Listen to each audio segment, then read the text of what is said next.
जब समाधि लगना शुरू हो जाता है तब क्या होता है? जब साधक की समाधि लगनी शुरू हो जाती है तब तमोगुण हल्का सा दबा रहता है।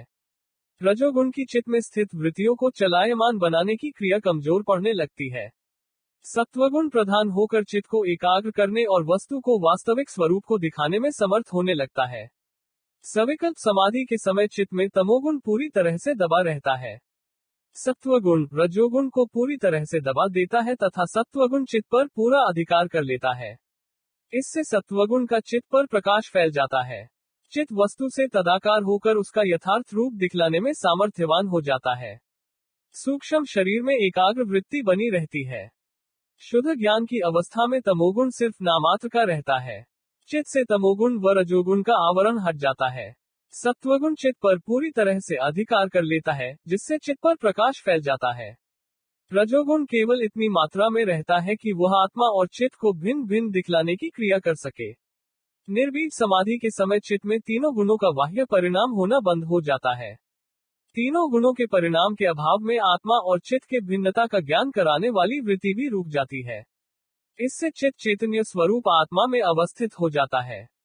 प्रलय के समय चित्त की अवस्था सुषुप्त जैसी होती है।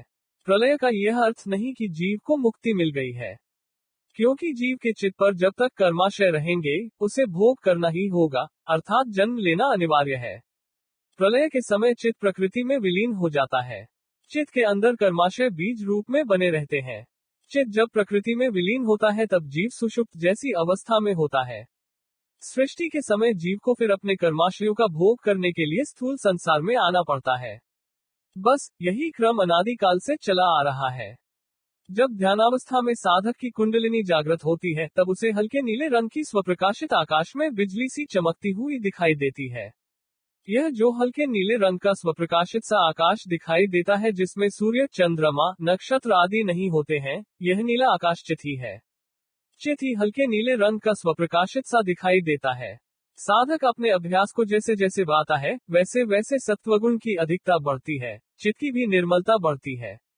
उसकी निर्मलता का अंदाज तब लगने लगता है जब साधक की कुंडलिनी पूर्ण यात्रा करके हृदय में स्थिर हो जाती है। चित्त में तमोगुण व रजोगुण की वृत्तियां कम रह जाती हैं, तब साधक के अभ्यासानुसार चित्त में क्रमशः चंद्रमा, सूर्य, नक्षत्र, मणि व प्रभा दिखाई देने लगते हैं। इन सब के दिखाई देने से चित्त की निर्मलता का ज्ञान होने लगता है। जब चित्त में प्रभा दिखाई दे तब साधक को समझ लेना चाहिए कि निकट भविष्य में उसे उच्चतम स्थिति प्राप्त होने वाली है। कुछ समय बाद साधक को शुद्ध ज्ञान प्राप्त होने लगता है। शुद्ध ज्ञान की परिपक्व अवस्था में साधक को चिर शांति प्राप्त होती है। साधक को ध्यानावस्था में कभी कभी नदी दिखाई देती है, कभी कभी अनंत जलाशय भी दिखाई देता है।